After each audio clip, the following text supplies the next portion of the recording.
What is the most important supplement to take while you're pregnant? Well, first, let's take a step back and ask ourselves, what is the most important thing to consider when choosing your supplements when you get pregnant? First and foremost, I'm not a doctor, I'm not an RD, and if you're not either, you need a reference to one. So you always want to talk to your primary care provider, what they recommend for you. But number two, looking at your body and your lab work to see what your body is telling you it needs as well. Thank you guys for joining me again. In this video, we're discussing what are some of the common supplements that we can take during pregnancy, what are ones that maybe you don't know about that are actually considered safe, and then what are the ones that I am personally taking during my first pregnancy. So the first thing I want to bring to your awareness is that most supplements have not had long-term research data in regard to the safety during pregnancy. Now, this blew my mind when I first became pregnant and started doing my own research. But after a little bit of time thinking about it, it kind of makes sense, because how many pregnant women want to actually make their bodies a test experiment when they're trying to have a healthy baby? Not that many.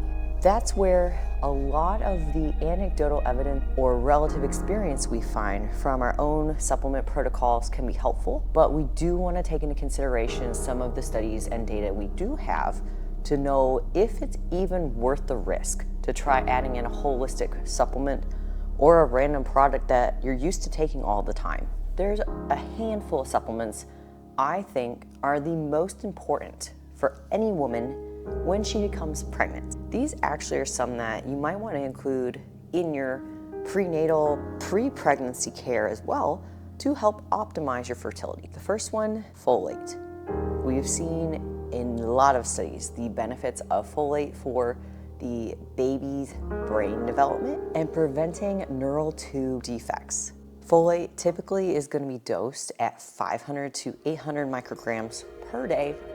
And when I talk about it a little bit later on how I am taking it, a lot of times you can find it either by itself or in your prenatal. Second, ginger. This can be in the whole form, in chewables, or in a supplement. Honestly, ginger is underrated for digestion for common populace. But when you're pregnant, if you experience any type of morning sickness, ginger is going to become your best friend. I know it did for me. Next, iron. A lot of women, just from today's diet, become iron deficient. This can be really impactful for the baby as well, because we are increasing our blood matter when we do become pregnant. Depending on your lab work and what your normal iron readings are, you may need a supplement, you might not. You might be able to get it from your diet if you're eating enough iron from, say, your leafy greens or your red meat. Next, omegas.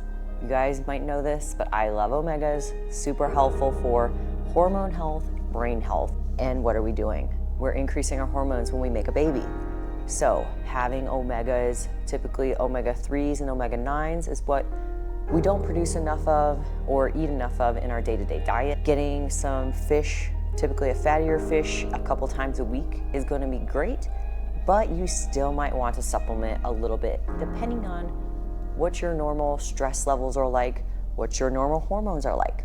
Most women are going to be supplementing anywhere from 1,000 IUs of EPA and DHA upwards of 4,000 IUs. Last but not least, everyone who follows my channel knows this is my favorite, most important supplement for women throughout your whole life. This is the most important supplement, magnesium. We think about stress, we think about the body changing, it's starting to stretch, our joints are starting to get impacted differently, and we need to have a little bit more of magnesium in our diet to help with that stress. It also helps with the brain functioning as well. So depending on the person, and if you are normally magnesium deficient or don't get enough in your diet, you're going to be supplementing this. Now, a lot of prenatals will have this blended in. There are some caps in the scientific data as far as adding in magnesium goes. So you typically want to go no more than 800 milligrams a day.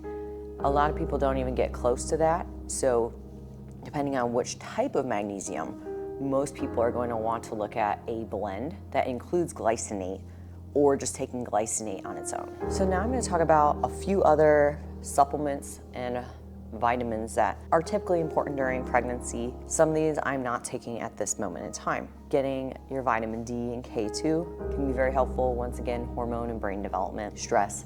We know vitamin D starts to run low if you're pregnant during the winter time. Vitamin D is going to be helpful, especially for mood support as well. L-taurine can be helpful with cramping, any body aches. There's very little research on L-taurine. Same goes with L-carnitine. NAC is very beneficial for our immune system. Another one that has very specific research on it, but if you're someone that normally takes NAC, it might be worth keeping in. Vitamin B6, you might want to take on occasion. It can be helpful for nausea and be taken up to 100 milligrams per day. It's also a very cheap supplement. Inositol. I've talked about inositol in the past, specifically for insulin resistance, PCOS, and anxiety. Another cheap supplement you can add in that has a lot of clinical data, especially around depression and anxiety, which is something that can happen during pregnancy as well. And another one that I am including that I'm not currently taking is dandelion tea, which can be very beneficial for your liver health. Even if you're not drinking, which typically is not recommended to drink while you're pregnant, you still might need to give your liver a little bit of a boost depending on what your normal dietary intake is. So this is how I'm approaching it. Now, not all women are going to do this, and that is great. Every woman should be different in her pregnancy approach. And I'm just sharing mine on here because a lot of people find it interesting coming from someone with a nutrition and bodybuilding background that I'm used to taking over 10 to 20 supplements every single day. I've had to decrease my amount of supplements substantially since becoming pregnant. I will say, and we'll talk about in another video, how that has impacted me, especially from a mental health and cognition standpoint. Baby brain is real, people. Right now, we're just gonna talk about what I'm taking and why I'm taking it. So the first, and I would call this almost my most important supplement, is a daily probiotic. I am taking the Just Thrive probiotic, which I have used for years. You guys know I love Just Thrive. It's not only spore-based. They have clinical research as well as research from various universities on the specific strains benefit. And they do have, actually, in this price specifically, 4 different strains of different probiotics. Now, a lot of times when we are pregnant, the food absorption will change. Our taste buds are gonna change. We might not be able to eat the same foods that we're used to eating, or the ones that are really healthy for us.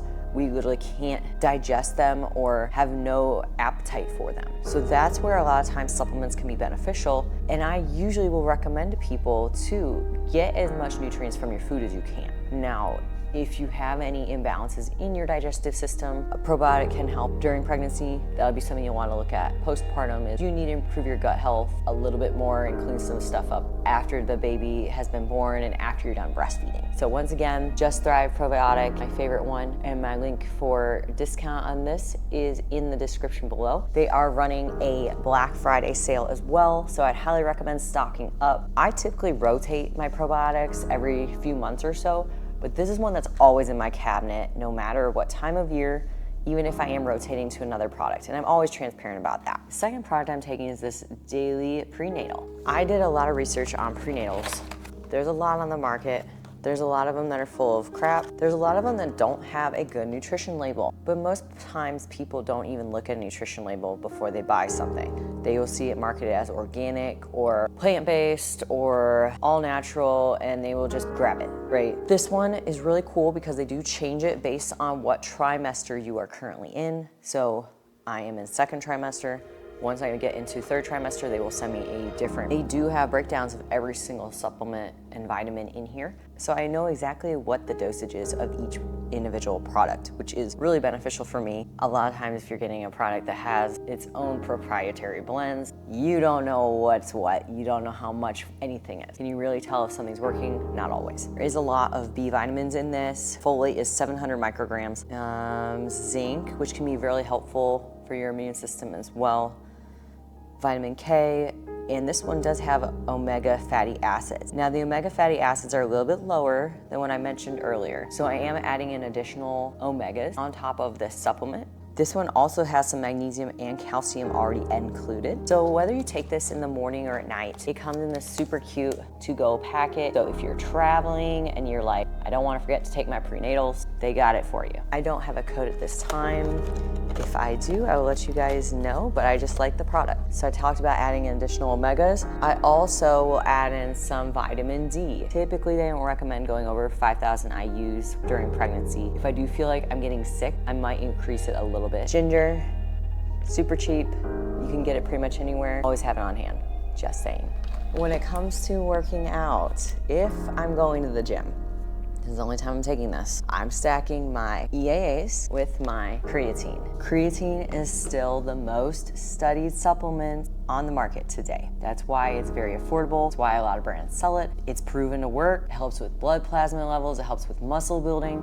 It has a lot of benefits, you girls. So don't bash your creatine. It's not gonna make you fat. Add it in when you train or add it in when you don't, 5 grams a day. That's it. When I work out, I add in a scoop of the EAAs. There is some mixed research on how many additional amino acids you can add in, which is why they typically don't recommend. Once again, this is just what I am doing. I have not seen any negative impact. I've found it very helpful for me for recovery. Also, for recovery, my turmeric. Turmeric is a natural herb. You just have to make sure that it absorbs. So one of the ingredients I always look for is black pepper. So this one does have black pepper extract. You might find it in some products called biopurine. That's just a trademark name. I'm taking this every single day now. Night and day difference in my muscle and joint recovery starting taking it. So I'm taking about 2,000 up to 4,000 IUs a day of turmeric. Another thing that I'm taking, this is for joint health, but also my skin health and the baby, collagen. So we know there's mixed things about collagen on the market. I recently read some studies about the long-term benefits that it does show significant decrease in wrinkles if you're either eating collagen, which is preferred, or you're taking a supplement every single day. So collagen I'm adding in. I don't find any negative side effects from it, so why not? Once again, I've had to decrease most stuff. I'm trying to keep in what I can. In addition to that, protein powders. I'm taking this Sprout Living organic protein powder. It does have some added plant-based benefits in it. Now there is some questions on, okay, is that safe? A lot of times, if you're not taking it super regularly, you're gonna be fine. Once again, it's up to you what you wanna do for your pregnancy and your health. I've actually switched to plant-based protein powders. I'm not doing any whey at this moment in time. Magnesium is still the king of supplements for women in my mind.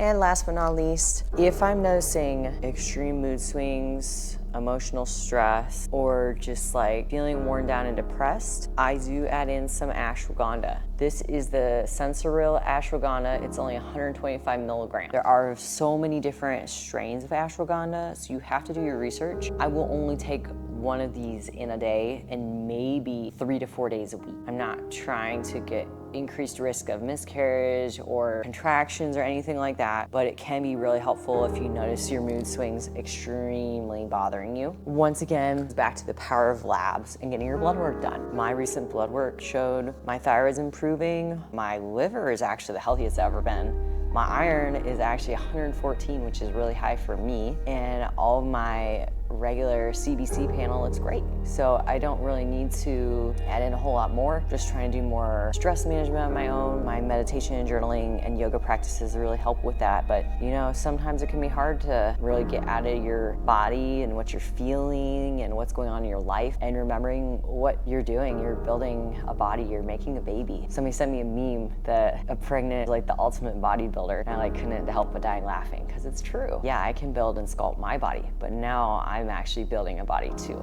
Once again, this is my experience and what I'm doing for my pregnancy. Every single woman has her rights in what she wants to do and how she wants to approach it. And honestly, I think that's how it should be. It makes it a lot better. The woman is able to speak what she needs and get that and receive that from her medical team.